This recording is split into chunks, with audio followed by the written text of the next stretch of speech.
अल्हम्दुलिल्लाहि रब्बिल आलमीन वस्सलातु वस्सलामु अला सय्यदिल अंबियाइ वल मुरसलीन अम्मा बअदु फ़अऊज़ु बिल्लाहि मिनश शैतानिर रजीम बिस्मिल्लाहिर रहमानिर रहीम इहदिनस सिरातल मुस्तकीम सदक़ल्लाहु मौलानल अज़ीम व सदक़ रसूलुहुन नबियुल करीमुल अमीन।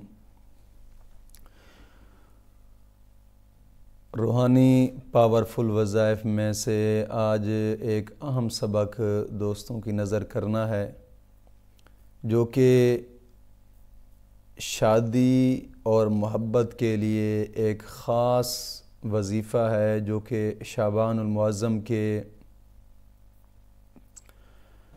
11 शाबानुल मुअज़्ज़म से शुरू करना है इस वजीफ़े को। और इंशाअल्लाहुल अज़ीज़ इस वजीफ़े को चंद दिन लगातार आप पढ़ें, इंशाअल्लाह ईद से पहले शादी होगी इंशाअल्लाहुल अज़ीज़। जहाँ आप चाहते हैं वहीं पे होगी।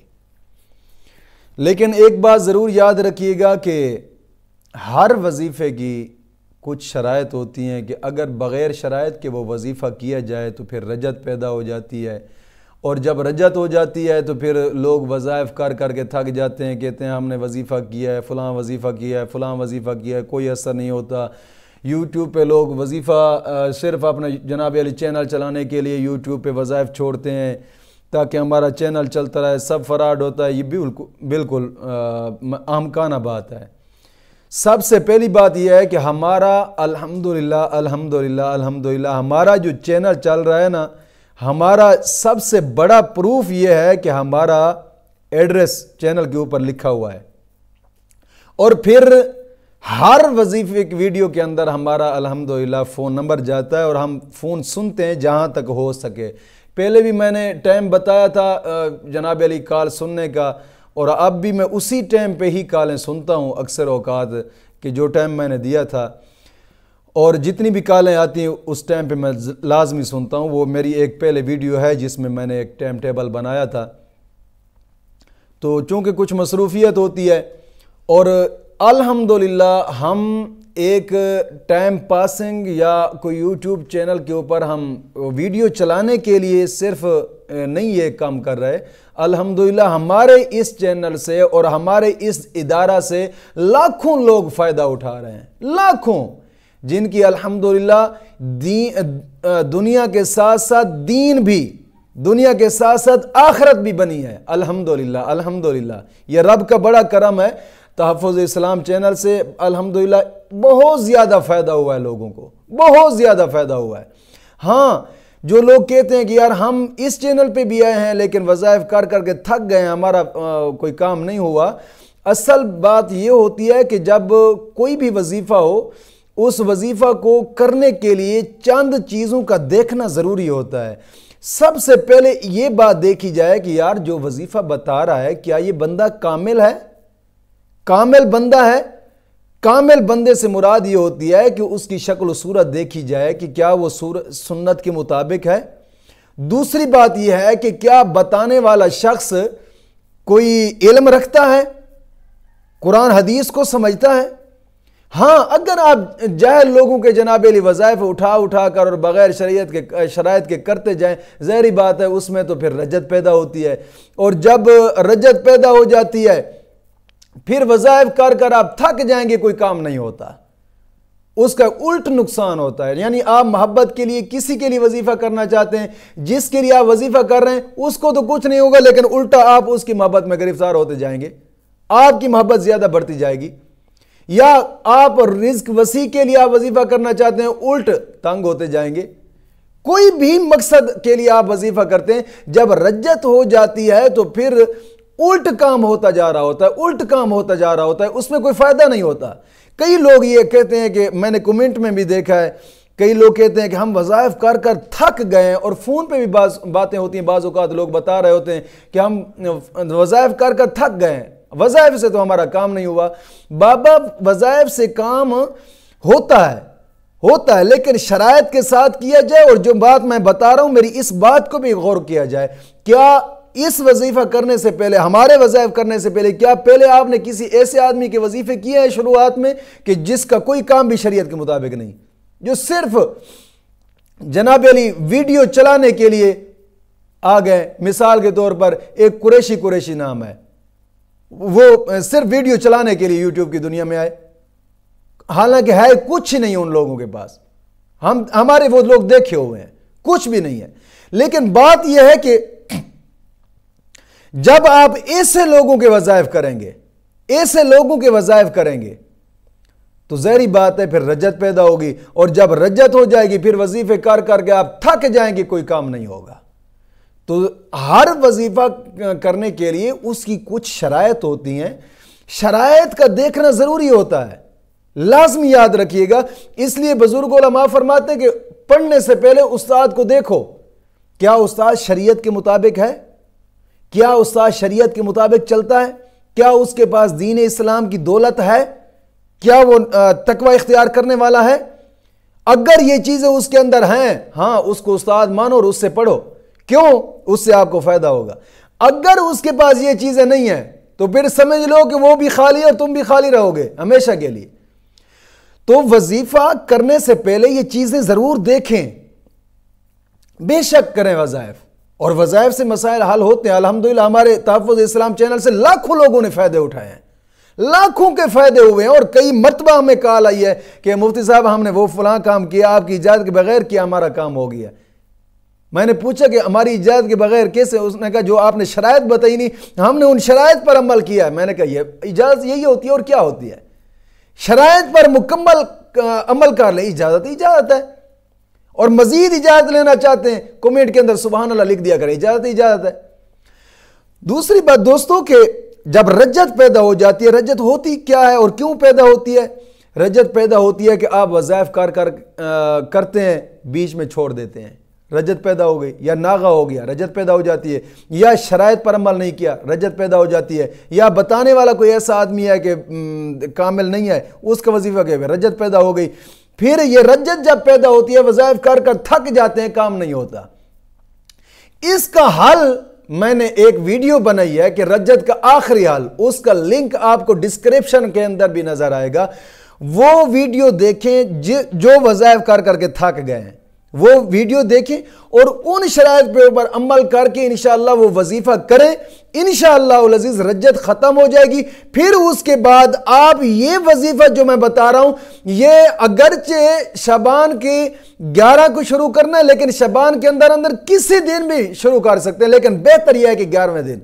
अगर रजत वाले मसाइल हैं तो वो रजत का पहले वजीफा चंद दिन 11 दिन का है वो करके फिर आप इस वजीफे को शुरू करें इंशाअल्लाह उल अज़ीज़। इंशाअल्लाह उल अज़ीज़ मैं गारंटी से कहता हूं ईद से पहले पहले इंशाअल्लाह शादी होगी, मैं गारंटी से कहता हूं, बशर्ते कि इन शराइत के साथ आप इस वजीफे को करें।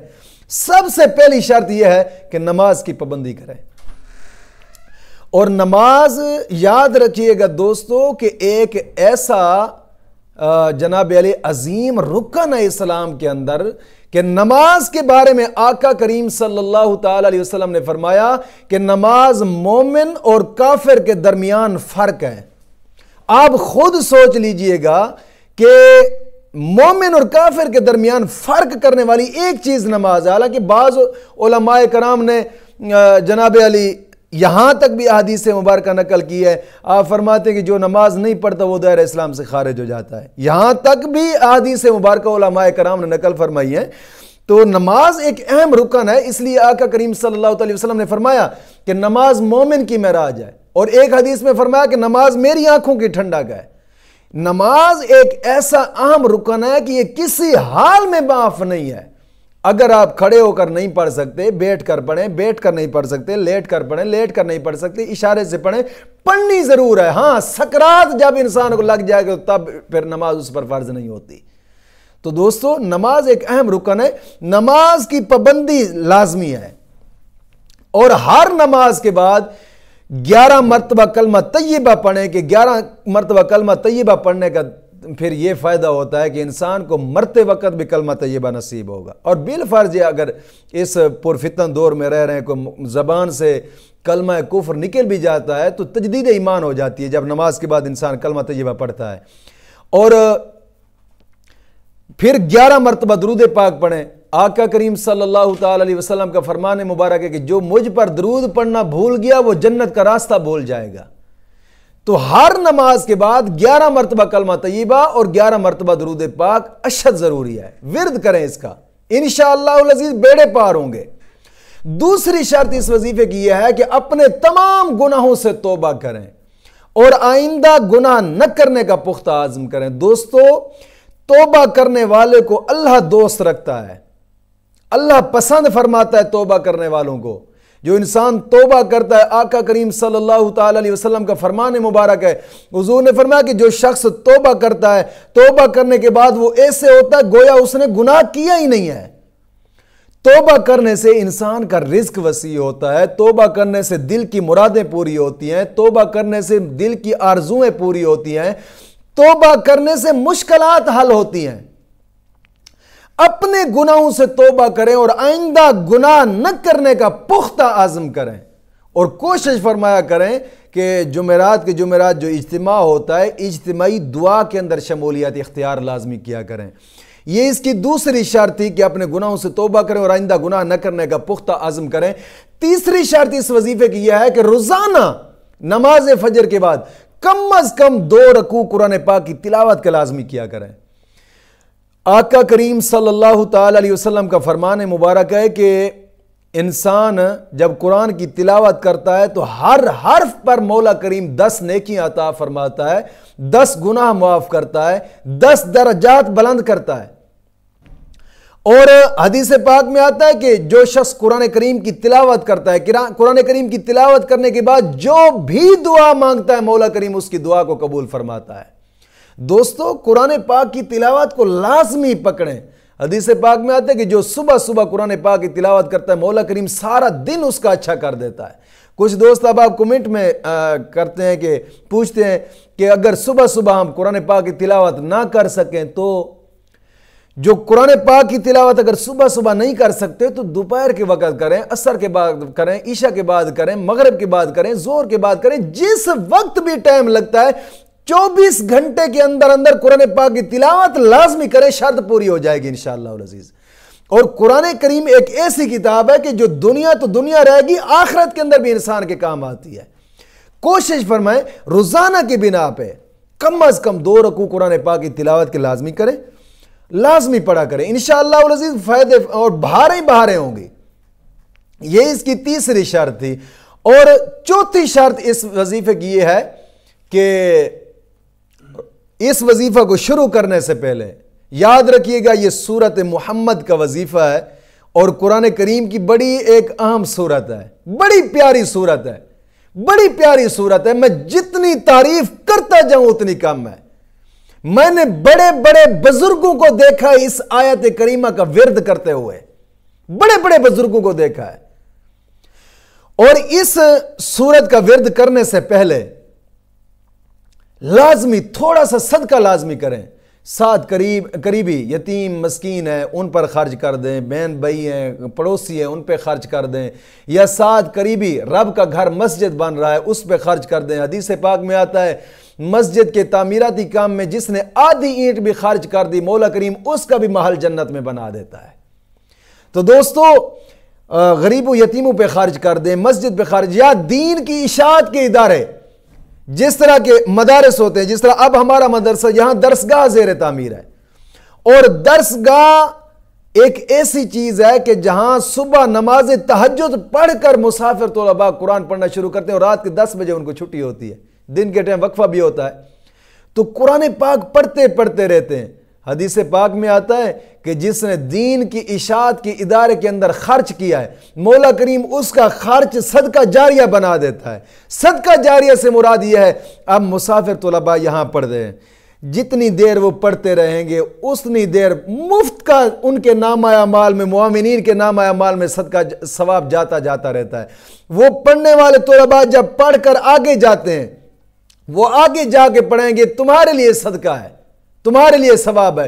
वो उनके शागिर्द आगे पढ़ेंगे ता क़यामत कड़ी से कड़ी मिलती जाएगी, तुम्हारे नामा अमाल में वो सवाब आता जाएगा, अगरचे तूने 100 रुपया क्यों नहीं खर्च किया। अब 100 रुपए की कीमत देखो, कड़ी से कड़ी, कड़ी से कड़ी मिलती मिलती ता क़यामत जो उलमा का सवाब तेरे नामा अमाल में आ रहा है। अब उसका जरा अंदाजा लगा कि ये दरसगाह हमारे मदरसे में अल्हम्दुलिल्लाह दरसगाह ज़ेर तामीर है। काफ़ी दोस्त अहबाब इसमें भी खर्च अखराजात अल्हम्दुलिल्लाह ताउन कर रहे हैं। कई दोस्त अहबाब, मैं अगर उनके नाम लूँ तो एक काफ़ी लंबी लिस्ट है। काफ़ी दोस्त अहबाब अल्हम्दुलिल्लाह इसमें दरसगाह में खर्च अखराजात में हिस्सा मिला रहे हैं और तलबा पे भी खर्च कर रहे हैं। मेरी दुआ है कि मौला करीम उनकी इस खिदमत को आखिरत के लिए ज़रिया निजात बनाए और मौला करीम उनकी मुश्किलात दूर फरमाए। तो दोस्तों से गुजारिश करूंगा, ये दीन के काम माल गनीमत समझे इन्हें। अब तो शबान का महीना है, ज़कात, रमज़ान के अंदर ज़कात के लिहाज से मदरसा के साथ ताउन करें, सदकात के लिहाज से मदरसा के साथ ताउन करें। ये एक ख़ास चीज़ है अल्हम्दुलिल्लाह। इसका सवाब जब आप कब्र में देखेंगे ना, वहां पछतावा होगा कि काश के पूरी जिंदगी की जमा पूंजी इस रास्ते पे लगा देता। मेरे नबी करीम सल्लल्लाहु अलैहि वसल्लम का फरमान मुबारक है, जिसने दुनिया पे रहकर कुरान की हिफाजत की, मौला करीम कब्र के अंदर जहन्नम की आग से महफूज फरमाएगा। और ये वो दरसगाह है जहां गर्मियों के लिए कोई बैठने की जगह नहीं। अल्हम्दुलिल्लाह मुसाफिर तलबा यहां बैठकर कुरान पाक पढ़ेंगे, दीन की तालीम हासिल करेंगे, मुफ्त के लिए आपका सवाब है। तो मैं दोस्तों से गुजारिश करूंगा, जितना हो सके इस मुकद्दस काम में अपना लाजमी हिस्सा डालें। आप स्क्रीन पर देख रहे होंगे अलाइट बैंक अकाउंट, जाज कैश अकाउंट, इजी पैसा अकाउंट। इस मुकद्दस काम में अपना लाजमी हिस्सा डालें। इंशाअल्लाह अज़ीज इसी के सदके मौला करीम करम नवाजियां फरमाएगा इंशाअल्लाह अज़ीज। तो इन शराइत के साथ आप इस वजीफे को करें और यह बुजुर्गों का आजमाया हुआ वजीफा है। मैं गारंटी से कहता हूं इन शराइत के साथ आप करें इंशाअल्लाह अज़ीज, इंशाअल्लाह अज़ीज चंद दिन के अंदर अंदर आपका मसला हल होगा इंशाअल्लाह अज़ीज। और यह सूरत मुहम्मद 26वें पारे में है, 26वें पारे में सूरत मुहम्मद, बहुत ही जनाब अली आलीशान सूरत। कुरान करीम की सारी सूरतें आलीशान है, लेकिन यह वो सूरत है कि जिसका विर्द रब के वली करते रहे हैं, बुजुर्गान दीन इसका विर्द करते रहे हैं। और कई बुजुर्ग ऐसे हैं कि जिन्होंने इस सूरत का विर्द किया तो मौला करीम ने आका करीम सल्लल्लाहु अलैहि वसल्लम की ज़ियारत का शर्फ अता फरमा दिया है। यह वो सूरत है। और जो इस सूरत को बिला नागा तहज्जुद के वक़्त पढ़ता है, मौला करीम उसके घर को महफूज फरमाता है, उसका रिज्क वसी कर देता है, उसका घर जादू टूनों से महफूज फरमा देता है। और अगर इस सूरत को आप मोहब्बत के लिए पढ़ना चाहें या शादी के लिए पढ़ना चाहें, आपकी शादी नहीं हो रही, और यह हकीकत मैं आपको कह रहा हूं कि बुजुर्गान दीन फरमाते हैं कि शादी के लिए हमने इससे तेज तरीन वजीफा देखा ही नहीं है। यह कुरानी वजीफा इतना ताकतवर वजीफा है। और यह सूरत मुहम्मद आप 11 शबान को शुरू करें, क्योंकि 11 शबान आने वाली है। 11 शबान को शुरू करेंगे तो बहुत ज्यादा बेस्ट है। हाँ, जिन लोगों को रजत का मसला है, जो मैं पहले जिक्र कर चुका हूं रजत के मसाइल, अगर रजत का मसला है तो पहले वो रजत वाली वीडियो करके शबान के किसी दिन भी इस वजीफे को आप शुरू कर दें। अगरचे अगर रमजान का महीना लग जाएगा कोई मसला नहीं है, शबान के महीने के अंदर किसी दिन भी इसको शुरू कर दें, रात है या दिन है। पढ़ना ऐसे है कि रोजाना नमाज फजर के बाद यह सूरत मुहम्मद सिर्फ 3 मरतबा पढ़नी है। अव्वल आखिर दुरूद इब्राहिमी पढ़े, 1 मरतबा पढ़े, 2 मरतबा पढ़े या 3 मरतबा पढ़े। सूरत मुहम्मद नमाज फजर के बाद 3 मरतबा पढ़े, और फिर इसी सूरत को नमाज ईशा के बाद 3 मरतबा पढ़ना है रोजाना की बिना पे। यानी सुबह शाम, सुबह की नमाज के बाद 3 मरतबा और फिर ईशा की नमाज के बाद भी 3 मरतबा यह सूरत पढ़कर अल्लाह रब्बुल इज्जत की बारगाह में दुआ करनी है। अमल सिर्फ इतना है, कोई लंबा चौड़ा अमल नहीं है। हाँ, चलते फिरते उठते बैठते अगर या वदूद पढ़ते रहे तो इस वजीफे के साथ वो ज्यादा बहुत बेस्ट है। ये इस वजीफे का अगर चलते फिरते पढ़ते रहे, अगर ना पढ़ेंगे तो फिर भी कोई मसला नहीं है। लेकिन इस तरीके के साथ इस इंशाअल्लाह अज़ीज़ सूरत को पढ़ें और चंद दिन पढ़ें, इंशाअल्लाह मैं गारंटी से कहता हूं इससे पहले पहले आपकी शादी होगी इंशाअल्लाह अज़ीज़। मौला करीम दीन मतीन की समझ अता फरमाए।